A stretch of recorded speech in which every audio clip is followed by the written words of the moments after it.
आपके। आज हम सीए फाउंडेशन का अपने फर्स्ट चैप्टर का सेकंड पार्ट है हमारे पास इंडाइसेस। जैसा कि हमने अपने पहले वीडियो में बताया हुआ था कि पहला यूनिट जो है आपका ratio, proportion, indices and logarithm है। तो इसमें जो अगला टॉपिक हम लेके चल रहे हैं इंडाइसेस, ये आप लोगों ने बहुत छोटी क्लास में पढ़ा भी है, बस उसी को हमें थोड़ा सा रिवाइज कर लेना है और शॉर्टकट ट्रिक के साथ हमें सॉल्व करना सीखना है। देखिए इंडाइसेस, वैसे हिंदी में हम इसे कहते हैं घातांक, पावर। देखिए क्या है ये एक्चुअल में, जैसे मैंने लिख दिया a to the power x equals to y, तो यानी a यहां बेस कहलाता है और ये x जो है ये पावर है, या इसे हम इंडाइसेस बोलते हैं, और y इसकी वैल्यू है। आप लोगों ने ऐसे देख लीजिए सिंपल वे में, 2 की पावर अगर 3 लिखते हैं तो वो वैल्यू 8 है। यानी ये बोलता क्या है, तो ये जो एक्चुअल में जो पावर है एक तरह से इसकी फ्रीक्वेंसी है। फ्रीक्वेंसी कहने का मतलब है कि ये बता रहा है कि 2 जो है 3 टाइम्स रिपीट होगा। 2 कितने टाइम्स रिपीट होगा? 3 टाइम्स। तो पावर जो है वो क्या है, एक तरह से उसकी फ्रीक्वेंसी होती है। तो यहां पर हम 2 इंटू 2 इंटू 2 करते हैं तो हमारे पास ये 8 आ जाता है। तो यहां हमें कुछ बेसिक लॉ के बारे में जानना है, जो लॉ ऑफ इंडाइसिस के नाम से हम जानते हैं, और ये हमने शायद 6th-7th क्लास में पढ़ा भी हुआ है। एक बार इसे हम रिवाइज कर लेते हैं। देखिए बच्चों, a to the power x into a to the power y, यानी यहां पर दोनों बेस सेम है, तो हमें मल्टीप्लीकेशन में x प्लस वाई यानी पावर ऐड कर देते हैं। दूसरी बात, a to the power x divided by a to the power y, base same है और यहां डिवाइड है, यानी आप इसको ऐसे भी बोल सकते हैं a to the power x divided by a to the power y। इसको हम a to the power x minus y लिखेंगे।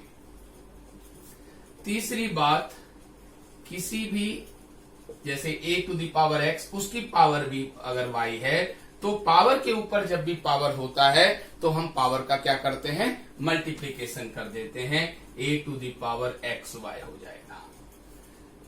जैसे यहां हम साथ साथ एग्जाम्पल भी ले लेते हैं। हमारे पास जैसे फॉर एग्जाम्पल हमने लिख दिया 2 की power 3 into 2 to the power 5, तो हम इसे इस लॉ से कैसे लिखेंगे, 2 to the power 3 plus 5 means 2 to the power 8। ऐसे अगर हमारे पास 2 to the power 5 divided by 2 to the power 3 है, तो हम क्या करेंगे, 2 टू द पावर 5 माइनस 3, क्योंकि डिवीजन में पावर क्या हो जाती है, माइनस हो जाती है, तो हमारे पास ये आ गया 2 टू द पावर 2। सेम यहां पर अगर हमने 2 to the power 3 to the power हमने लिख दिया 5, तो पावर के ऊपर पावर है, इसलिए 2 टू द पावर 3 इंटू 5 हो जाएगा, which means 2 to the power 15। Fourth, अगर मेरे पास a to the power x है और b to the power x है, बेस अब अलग अलग हैं। यहां पर बेस क्या थे, सेम थे, यहां पर बेस अलग अलग है, तो हम क्या करेंगे, ab to the power x, यानी दोनों बेस का मल्टीप्लाई कर देंगे, पावर सेम रख देंगे। For example 2 to the power 3 है, 5 टू द पावर 3 है, तो हम इसे ऐसे एक्सपेंड करने के बजाय 10 रेज टू द पावर 3 यानी 2 इंटू 5 करके पावर 3 कर देंगे। और पांचवी आइडेंटिटी हमारे पास ये हो जाती है कि अगर किसी भी नंबर की पावर 0 है तो उसकी वैल्यू हमेशा 1 होगी, जो आप लोगों को पहले से ही इसके बारे में पता भी होगा। और 6th आइडेंटिटी हमारे पास है कि किसी भी नंबर की पावर अगर माइनस है तो माइनस साइन हमेशा, जो पावर में माइनस साइन है वो हमेशा डिवीजन को इंडिकेट करता है, ये बात ध्यान रखें। तो हम इसे अगर रेसिप्रोकल कर देते हैं 1/a, तो पावर पॉजिटिव हो जाएगी, या ऐसे लिख लीजिए, या फिर 1/a to the power x, 1/a to the power x, ऐसे भी लिख सकते हैं। तो यहां हमने अभी 6 लॉ को देखा है, तो इसे आप ध्यान से नोट कर लीजिए बच्चों, फिर हम आगे की चर्चा करते हैं। हाँ जी बच्चों, लिख लिया। छोटे छोटे लॉ थे, याद भी होंगे, या फिर अगर याद नहीं है तो आप इसे याद कर लीजिए, ये बहुत काम आने वाली चीजें हैं। अब हम आइडेंटिटीज पढ़ेंगे बेटे। थोड़ा सा बेसिक हम अपना अपग्रेड कर लेते हैं। बेसिक अपडेटेड रहेगा तो हमें क्वेश्चन करने में बहुत आसानी रहती है। देखिए, अब हमने पहली आइडेंटिटी लिखा X square minus Y square. ये आपको पता है, इसको कैसे लिख सकते हैं? X minus Y and x plus Y, एक बार माइनस में एक बार प्लस में। अगली identity X plus Y whole square, तो इसको हम X square plus 2xy plus Y square लिखते हैं। ठीक है। अगली आइडेंटिटी ध्यान से देखते रहिए, एक्स माइनस वाई का होल स्क्वायर, तो ये क्या हो जाएगा? इसको हम x माइनस वाई का होल स्क्वायर, ये हो गया x square minus 2xy plus Y square. अब आपको ध्यान से देखना है कि ये दोनों तो आपको पता था, इन्हीं दोनों के बेस पर हम अपनी फोर्थ आइडेंटिटी तैयार करेंगे। एक बार हम इन दोनों को ऐड करते हैं, यानी x plus Y whole square और x minus y whole square, adding these two. तो यहां पर अगर हम ऐड कर रहे हैं तो आप ध्यान से देखिए, ये और ये ऐड हो जाएगा, यानी 2 टाइम्स ऑफ एक्स स्क्वायर, और ये ऐड हो जाएगा 2 टाइम्स ऑफ वाई स्क्वायर। तो आप इसे 2 ऐसे ना लिख करके twice of x square plus Y square लिख सकते हैं। तो ये हमारे पास शॉर्ट ट्रिक के काम आ जाएगा। ऐसे ही अगर मैं पांचवी आइडेंटिटी फिर इसी से बनाऊंगा कि x plus Y whole square और x minus y whole square, इन दोनों के स्क्वायर को अब हम माइनस कर रहे हैं, सब्ट्रैक्ट कर रहे हैं इन दोनों इक्वेशंस को। तो देखो, ये और ये आपस में कैंसिल हो जाएंगे, ऐसे ये और ये कैंसिल हो जाएंगे, ये दोनों ऐड हो जाएंगे, ऐड होकर के ये 4xy आ जाएगा।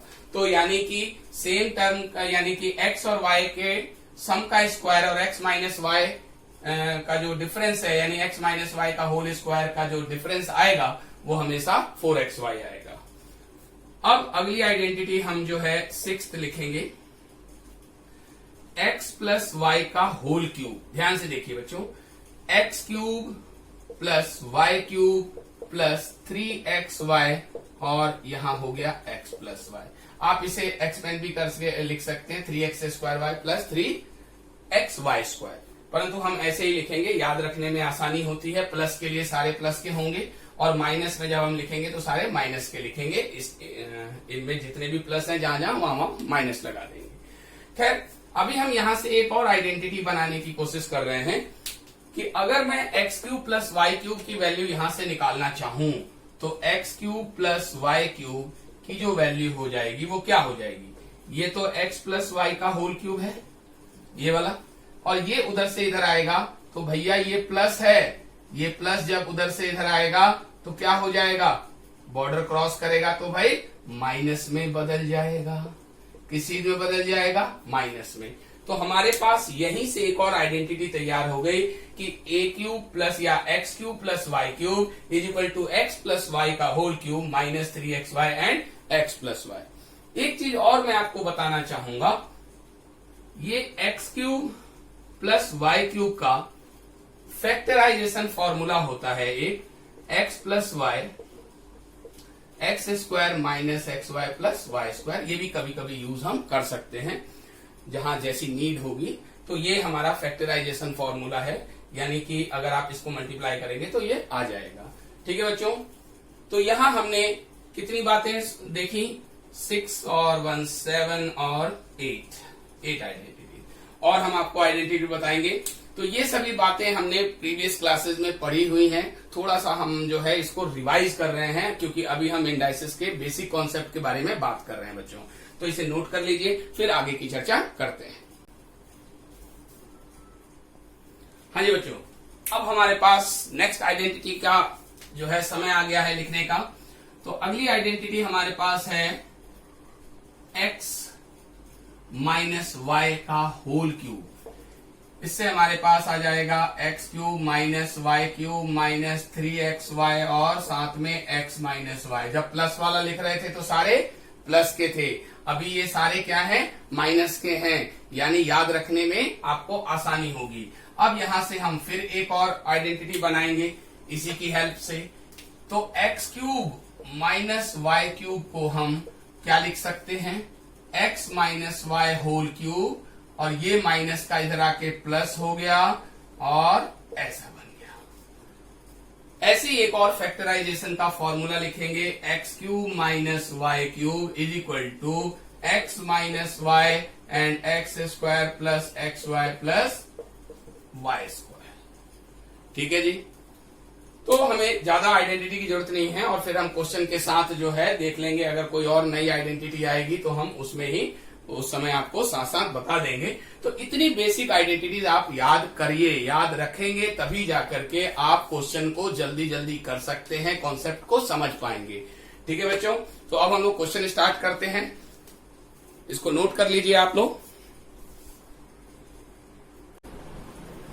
हाँ जी बच्चों, तो अब हम अपनी एक्सरसाइज 1C पर आ गए हैं, जो इंडाइसिस पर बेस्ड है, जो सीए फाउंडेशन की जो आपकी बुक है उसमें 1C एक्सरसाइज में हमने question number 4th, 7th, 9th और 13th पहले लिया है। देखते हैं इसका सॉल्यूशन क्या क्या आएगा। क्वेश्चन 4th है 4 divided by 32 raise to the power 1/5। तो पहले आप देखिए कि 32 raise to the power 1/5 solve करके क्या आएगा। तो 32 2 टू दी पावर 5 को बोलते हैं, 2 को 5 बार मल्टीप्लाई कर लेंगे 32 आएगा, और रेज टू दी पावर 1/5। हमने लॉ में पढ़ा है, इंडाइसिस का जो लॉ हमने पढ़े थे उसमें हमने क्या पढ़ा था कि पावर के ऊपर पावर अगर होता है तो पावर का मल्टीप्लाई कर देंगे, तो 5 इंटू 1/5 कैंसिल होकर के आपका 2 टू दी पावर 1 यानी 2 बच गया। तो now put the value in this question. तो अब आपके पास ये क्वेश्चन आ गया 4 अपॉन, एक्चुअल में 32 की पावर 1/5 इज 2, तो वैल्यू आ गई हमारे पास 2। कितना आसान था। सेम अब हम सेकंड अपने 7th क्वेश्चन पर आ जाते हैं। यहां पर 2 टू दी पावर हाफ, और इसको 4 को भी हम 2 की पावर 2 लिख सकते हैं। हम कोशिश कर रहे हैं कि बेस सेम हो जाए, और पावर 3/4। अगेन पावर के ऊपर पावर है तो ये 2 और ये 4 आपस में कैंसिल हो जाएगा, तो 2 to the power half into 2 to the power 3/2। ध्यान से देखो बच्चों, ये बेस आपका सेम है। जब बेस सेम होता है और मल्टीप्लाई करना होता है तो हम पावर को क्या करते हैं, ऐड कर देते हैं। तो हम ऐड करेंगे 2 to the power half plus 3/2। तो जनरल वे में आधा और 1.5, 2 हो गया total. 3/2 is 1.5 and this one is half, तो 1.5 प्लस हाफ इज 2, तो that means 2 to the power 2, तो टोटल वैल्यू हो गई 4। टोटल वैल्यू क्या हो गई 4। तो अब आपको ये इसमें आपसे पूछा हुआ है कि इंटीजरल है नॉन इंटीजरल है, तो ये आपका इंटीजर है, 4 इज एन इंटीजर, तो हम आंसर में इंटीजर बता देंगे। अब यहाँ देखिए बच्चों, ये भी एक बहुत बढ़िया क्वेश्चन आपको दे रखा है, क्वेश्चन नंबर 9। एक्स तीनों में है, यानी बेस सेम है। बेस क्या है, सेम है। तो अब आप क्या करेंगे, पावर्स को ऐड करेंगे। मल्टीप्लिकेशन में हमने क्या पढ़ा था कि जब बेस सेम होते हैं तो पावर ऐड हो जाती है। तो अब हम इसको ऐड करेंगे, a minus b plus b minus c plus c minus c. Now cancel कर देते हैं। ये हो गया आएगो, ये हो गया आहा, तो पावर क्या आ गई 0। और 0, ये 0 हमारे देश ने दिया है। याद रखो, किसी भी नंबर के ऊपर अगर सर पर हमारा देश बैठ जाए तो उसे वो क्या बना देता है बच्चों, नंबर 1 बना देता है। यानी x की पावर 0 वैल्यू 1 होती है। ठीक है ना। अब ये क्वेश्चन बड़ा अच्छा क्वेश्चन है और कई बार जो है आपके एग्जाम में पूछा गया है। तो इसमें देखिए, जब बहुत सारे टर्म आपस में इक्वल होते हैं तो हम जनरली एक के लॉ का इस्तेमाल करते हैं, जो कि आप लोगों ने मेरे प्रीवियस वीडियो जो रेशियो में हमने पढ़ा था वहां पर भी हमने ऐसे क्वेश्चन के बारे में बताया था कि जब भी आपको बहुत सारे टर्म इक्वल हो तो आप उसे के मान लेते हैं। तो हम उसी तरीके से आगे बढ़ जाते हैं। x की पावर 1/p, y की power 1/q and z to the power 1/r equal to k let कर लेते हैं। इससे हम सारी वैल्यूज निकाल देंगे। अगर इसको और इसको इक्वेट करेंगे तो x की वैल्यू हो गई k to the power 1/p, उधर जाकर के पावर p हो जाएगा, तो k की पावर हो गई p। ऐसी y की वैल्यू हो गई k की पावर q, 1/q उधर गया पावर के, तो ये पावर जब उधर जाएगा तो पावर रेसिप्रोकल हो जाता है। और ऐसे ही z की वैल्यू k की पावर हो गई r। अब आपको एक कंडीशन और दिया हुआ है, ध्यान से देखिए, x y z की वैल्यू 1 दी गई है, x into y into z क्या दिया हुआ है, 1 दिया हुआ है। तो अब आप देखिए, अब आपके पास x y z की value in term of k है, तो ये हो जाएगा k to the power p, k to the power q and k to the power r equals to 1 है, तो 1 को भी हम k की पावर में ही बना देंगे, क्योंकि ये सभी k की पावर है, तो 1 को भी हम k की पावर में बना देंगे। तो k की पावर 0 हम क्या लिखेंगे, 1, k की पावर 0 यानी 1 को हम k की पावर 0 लिख देंगे। नाउ बेस सेम है, पावर ऐड हो जाएगी p plus q plus r। और यहां मैं आपको एक बात बता दूं, पहले इस क्वेश्चन को सॉल्व करने से पहले एक बात आपको थोड़ा सा बेसिक कॉन्सेप्ट बता दूं कि अगर a to the power x और b to the power x अगर इक्वल हैं, तो इसका मतलब है कि a और b भी इक्वल होंगे, पहली शर्त। ऐसे ही अगर a to the power x और a to the power y equal है, तो हमारे पास पावर इक्वल होंगी। ये दो कंडीशन है। अगर a to the power x और b to the power x equal है, तो a और b इक्वल होंगे। ऐसी a to the power x अगर a to the power y के इक्वल है, तो x और y पावर यानी इक्वल होंगे। तो यहां पर देखिए, हमारे पास k to the power p plus q plus r is equal to k to the power 0, दोनों बेस सेम है, तो दोनों बेस सेम है तो पावर इक्वल हो जाएगी। तो इसका मतलब हो गया कि p plus q plus r is equal to 0 हो जाएगा। p plus q plus r is equal to क्या हो जाएगा, 0 हो जाएगा। तो बच्चों, ये 3 क्वेश्चन मैंने आपको जो 4 क्वेश्चन बताए हैं, इसको आप पहले नोट कर लीजिए, फिर हम और अच्छे टिपिकल क्वेश्चंस की तरफ बढ़ते हैं। हाँ जी बच्चों, एक हमने उसी एक्सरसाइज का 23rd क्वेश्चन उठाया है। थोड़ा सा आपको लग रहा होगा कि बहुत टिपिकल सा है, टिपिकल नहीं है, बहुत आसान है। देखिए कैसे, मैंने आपको एक आइडेंटिटी लिखवाई थी अभी थोड़ी देर पहले कि a माइनस बी और a square plus a b plus b square is equal to बताया था a cube minus b cube. मैंने आपको ये फैक्टराइजेशन फॉर्मूला बताया था। अब इसमें आपको यही यूज करना है। देखिए, किसी एक को हम सॉल्व करेंगे, बाकी हम एज इट इज लिख देंगे, क्योंकि टाइम को भी हमें ध्यान में रखना है।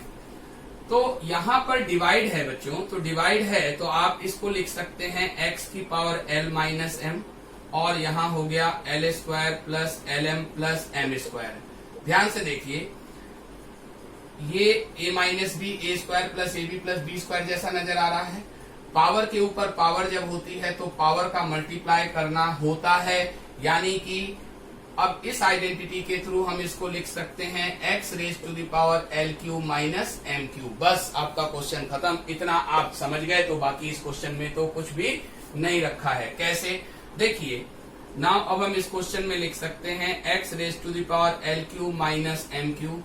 सेम हम इसको लिख सकते हैं x raise to the power m cube minus n cube, और सेम हम इस क्वेश्चन में लिख सकते हैं n cube minus l cube.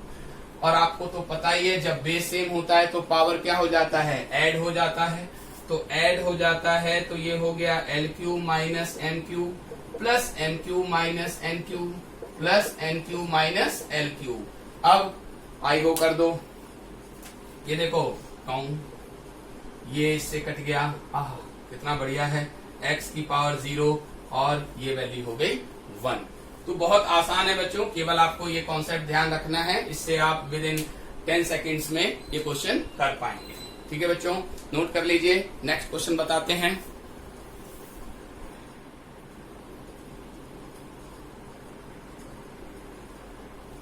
हाँ जी बच्चों, तो अब आपको ये क्वेश्चन 24 दिखाई दे रहा होगा कि when x is equal to p raise to the power 1/3 minus p raise to the power -1/3, तो इन चारों ऑप्शंस में से हमें बताना है कि which one is the correct one. तो अब आप देखिए कौन सा इसमें से सही है ये आपको बताना है। तो आप देखिए सभी में एक तीनों ऑप्शंस में जो सिमिलरिटी है x³ + 3x है, तो हमें x³ फाइंड आउट करते ही इस क्वेश्चन की जो है सारी समस्या सॉल्व हो जाएगी। देखिए कैसे, अगर मैं x इज इक्वल टू जो मुझे दिया हुआ है x is equal to p raise to the power 1/3 minus p raise to the power 1/3 minus का, तो अब हम क्यूबिंग कर देंगे इसका। क्या कर देंगे? क्यूबिंग बोथ साइड का। तो इससे क्या होगा, x³ इसका होल क्यूब यानी p की पावर 1/3 का और माइनस p की पावर -1/3 का होल क्यूब। एक आइडेंटिटी मैंने आपको बताई थी, यहां देखिए a माइनस बी का होल क्यूब। तो हमने बताया था a³ minus b³ minus 3ab और साथ में a माइनस b। बस इसी आइडेंटिटी का यूज करना है। मैंने आपसे पहले ही कहा था कि बेसिक कॉन्सेप्ट आपका सही होना चाहिए। इन क्वेश्चंस को तो हम चुटकियों में सॉल्व कर लेते हैं। देखिए ये आइडेंटिटी हमने पहले भी आपको बता रखी है, तो अब इसी आइडेंटिटी का यूज कर लेते हैं।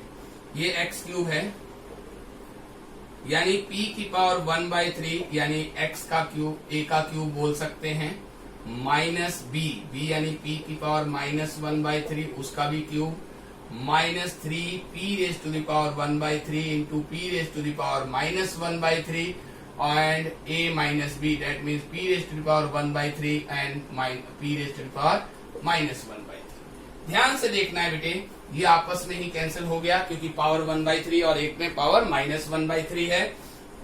ये पावर से पावर कैंसिल कर देते हैं, तो x³ हमारे पास p आ गया। ये p की पावर -1 यानी 1/p लिख सकते हैं। ये हमारे पास -3 है। अब आपको ध्यान से ये देखिए कि ये क्वेश्चन ही है आपका, यानी जो x की वैल्यू थी वो वही है, तो हम यहाँ x रख देंगे। हम यहाँ क्या कर देंगे? x रख देंगे और बस ये आंसर आ गया आपके सामने। ये 3x इधर ले आओ, तो x³ + 3x is equal to आ गया p - 1/p, जो कि आपका सही ऑप्शन इसमें बी नंबर दिखाई दे रहा है। ठीक है, कितना आसान था, बस केवल एक आइडेंटिटी आपको याद करनी है और आप इस क्वेश्चन को आसानी से कर सकते हैं। एक बार और देख लेते हैं। a माइनस बी का होल क्यूब हमने लगा दिया, a³ minus b³ minus 3ab और a माइनस b।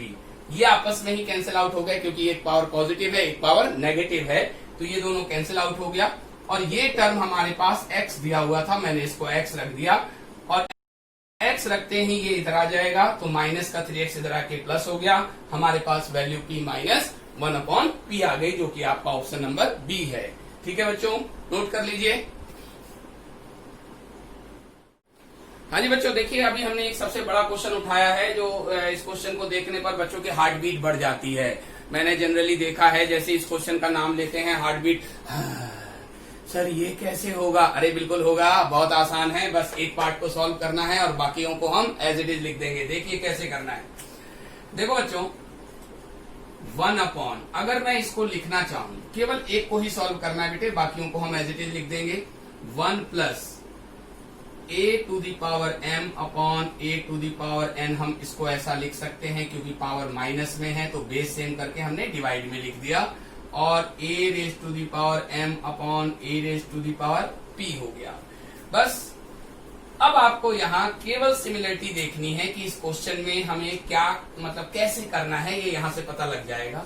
ठीक से देखो बच्चों, ये दोनों न्यूमरेटर में आपके पास यहाँ और यहाँ a की पावर m आ रहे हैं, तो इस 1 को भी हमें ऐसा बनाना है कि न्यूमरेटर में a की पावर m आ जाए। तो हम इसको जो है ऐसे लिख सकते हैं 1/, इस 1 को हम a की पावर m अगर न्यूमरेटर में लिखना चाहते हैं तो मुझे डिनोमिनेटर में भी a की पावर m ही लिखना पड़ेगा, ताकि ये कैंसिल होकर के 1 बन जाए। ठीक है ना, बस बाकियों को आप एज इट इज लिख दो।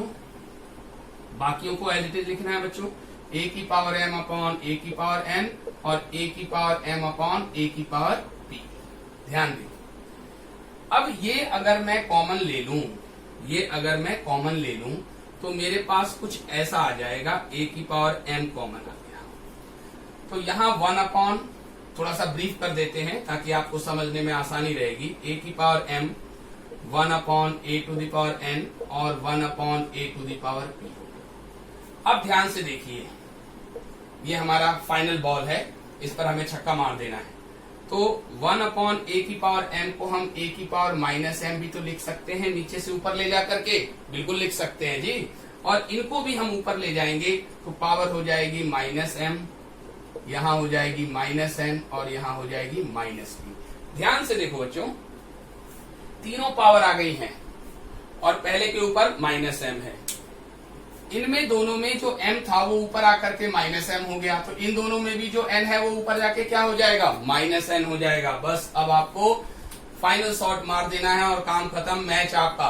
देखिए इसको अब हम ऐसा लिखेंगे, a to the power -m upon a to the power -m, a to the power -n, a to the power -p।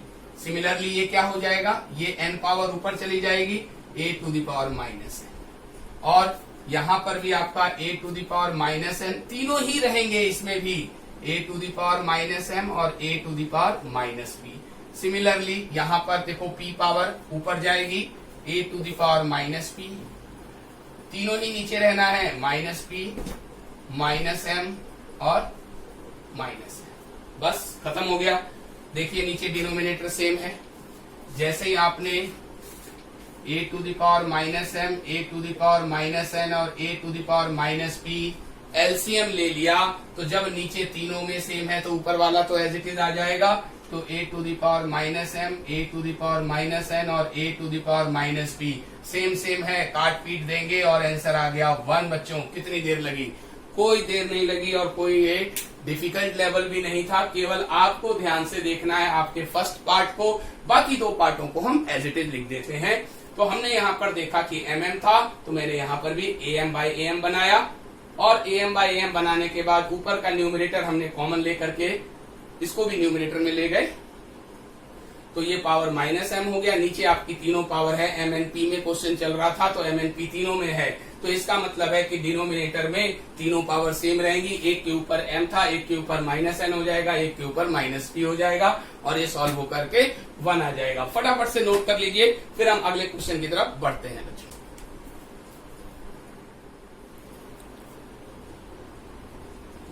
हाँ जी बच्चों, देखिए अब आपके सामने हमने 28वां क्वेश्चन रखा है, बीच का 27वां हमने गोल कर दिया। 27वां गोल इसलिए कर दिया क्योंकि जो 27th क्वेश्चन है वो आपके 24th जैसा ही है, सेम क्वेश्चन 24th और 27th सेम है, तो आपको मैंने 24th बता दिया है, 27th आप प्रैक्टिस कर लेंगे।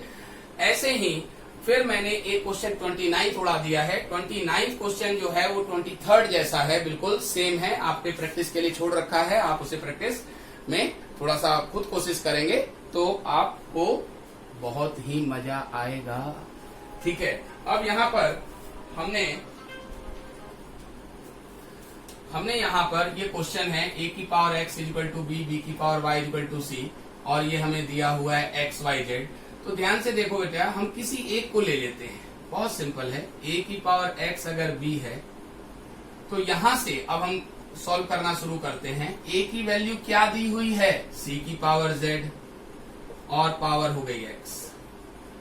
a को हमने क्या लिख दिया, c की पावर z, तो ये टोटल हो गया। इस तरह से ये c की power x z is equal to b हो गया।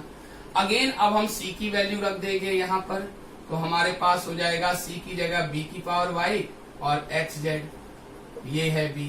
तो यहाँ टोटल b की पावर x y z और यहाँ b अकेला है पावर 1। तो मैंने क्या बोला था, जब बेस सेम होती है तो पावर भी इक्वल हो जाती है, ऐसे। तो x y z की वैल्यू क्या आ गई, 1 आ गई बच्चों।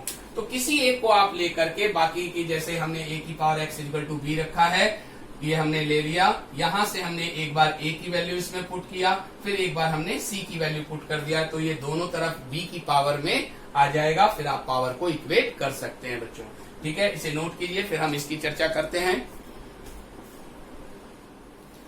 हाँ जी बच्चों, अब हमारे पास हमारा 30वां क्वेश्चन है, इस एक्सरसाइज का लास्ट क्वेश्चन। देखिए ये बोल रहा है 2 की पावर x, 3 की पावर y इक्वल टू 6 की पावर -z।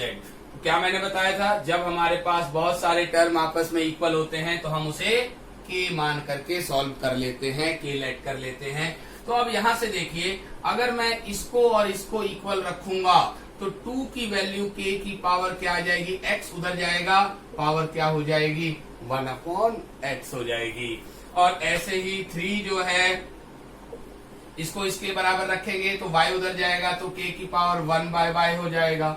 ऐसे ही 6 जो है वो k की पावर -z उधर जाएगा तो -1/z हो जाएगा। ठीक है जी। अब इस 6 को हम तोड़ देते हैं। 6 को हम 2 into 3 लिख सकते हैं। ऐसा तो हम बहुत छोटी क्लास से पढ़ रहे हैं। 6 को हम 2 into 3 लिख सकते हैं। 2 into 3 में क्यों लिख रहे हैं, क्योंकि हमारे पास 2 और 3 की वैल्यूज है इन टर्म ऑफ k। तो अब हमारे पास ये हो गया k की पावर 1/x इंटू k की power 1/y is equal to k की पावर -1/z। मल्टीप्लाई में बेस सेम होता है तो पावर को क्या करते हैं, ऐड करते हैं। तो k की पावर हो गया 1/x plus 1/y is equal to, क्या बताया था मैंने आपको, दोबारा से बताता हूं, ध्यान से देखिए। a की पावर x अगर a की पावर y के इक्वल होता है तो ये कब इक्वल होगा, जब x इक्वल टू y होगा। तो यहाँ पर पावर को पावर से इक्वेट कर दो, यानी 1/x plus 1/y is equal to -1/z और ये इधर ले आओगे तो क्या हो जाएगा, 1/x plus 1/y plus 1/z। इधर क्या, कुछ भी नहीं, 0। तो इसकी वैल्यू क्या होगी बच्चों, 0 होगी।